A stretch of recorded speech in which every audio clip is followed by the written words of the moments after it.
আসসালামু আলাইকুম। আমার চ্যানেলে নতুন আরেকটি রেসিপি দেখার জন্য সবাইকে আমন্ত্রণ জানিয়ে শুরু করছি আজকের রেসিপি। আজ আমি আপনাদেরকে চিকেন ম্যাগি নুডলস স্যুপ তৈরি করে দেখাবো। আর এই স্যুপটা কিন্তু বিকেলের নাস্তা হিসাবে খেতে পারবেন। বাচ্চাদেরকে দিলে কিন্তু অনায়াসেই খেয়ে নিতে পারবে। বানানোটা যত সহজ, খেতে কিন্তু অসম্ভব মজা। তাহলে ভিডিওটি শুরু থেকে শেষ পর্যন্ত দেখতে থাকুন। ম্যাগি স্যুপটা রান্না করার জন্য চুলার মধ্যে আমি একটা হাঁড়ি বসিয়ে দিলাম। দিয়ে দিচ্ছি 1 টেবিল চামচ পরিমাণ সয়াবিন তেল। আপনারা চাইলে কিন্তু বাটা দিয়েও এই কাজটা করে নিতে পারবেন। তেলটাকে আমরা কিছুক্ষণ গরম করে নিচ্ছি। তেলটাকে কিছুক্ষণ গরম করে নিয়েছি। 1 টেবিল চামচ পরিমাণ দিয়ে দিচ্ছি রসুন কুচি। আর রসুন কুচিটা আমি 1 মিনিটের মতো ভেজে নিচ্ছি। রসুনটাকে আমি 1 মিনিটের মতো ভেজে নিয়েছি। তারপর দিয়ে দিচ্ছি 1/2 চা চামচ পরিমাণ আদা বাটা। আদা বাটাটাও আমি কিছুক্ষণ ভেজে দিব। আদা বাটাটা কিছুক্ষণ আমি ভেজে নিলাম। তারপর দিয়ে দিব 1/4 কাপ চিকেন। আর চিকেনটাকে এভাবে টুকরা করে নিয়েছি। চিকেনটা দিয়ে দিলাম। 2-3 মিনিট এই চিকেনটাকে আদা আর রসুনের সাথে ভেজে নিব। চিকেনটাকে আমি কিছুক্ষণ ভেজে নিলাম। তারপর দিয়ে দিচ্ছি 6টা চিংড়ি মাছ। আর চিংড়ি মাছের কিন্তু খোসাটাকে ফেলে দিতে হবে। চিংড়ি মাছটাও আমি কিছুক্ষণ ভেজে নিচ্ছি।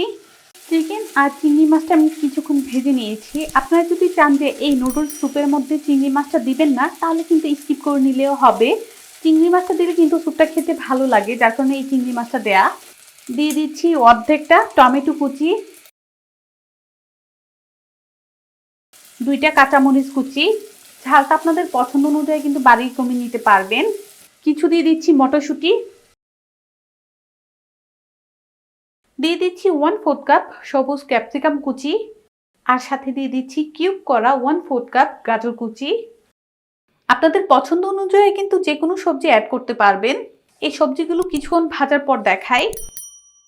আরও কিছুক্ষণ এই সবজিগুলো আমি ভেজে নিয়েছি। এখন দিয়ে দিচ্ছি 2 কাপ পরিমাণ পানি। 2 কাপ পানি দিয়ে দিলাম। ঢাকনা দিয়ে ঢেকে পানিটা বলক আসা পর্যন্ত অপেক্ষা করব। কিছুক্ষণ পর দেখুন পানিটা কিন্তু বলক চলে এসেছে।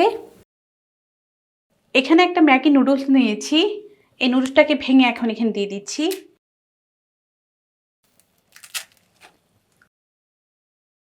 ঢাকনা দিয়ে ঢেকে আরও কিছুক্ষণ জাল করে এই নুডলসটাকে সেদ্ধ করে নিচ্ছি।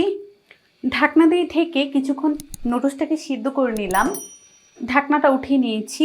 আর একটা স্প্যাচুলা দিয়ে আমি একটু নেড়ে দিব। দিয়ে দিচ্ছি 2 টেবিল চামচ পরিমাণ টমেটো সস, 1/4 চা চামচ পরিমাণ লবণ।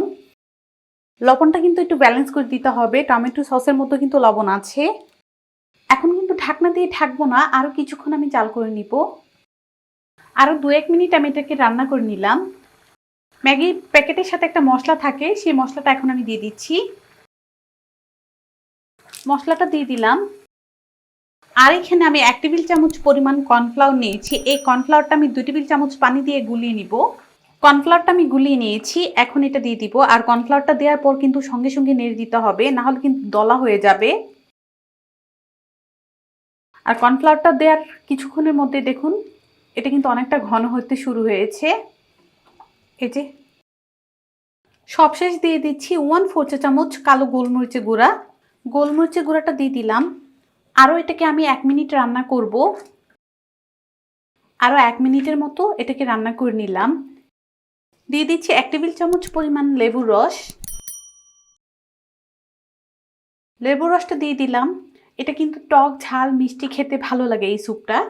তো স্যুপটা কিন্তু আমাদের হয়ে গিয়েছে। এটাকে আমি পরিবেশন করে নিচ্ছি।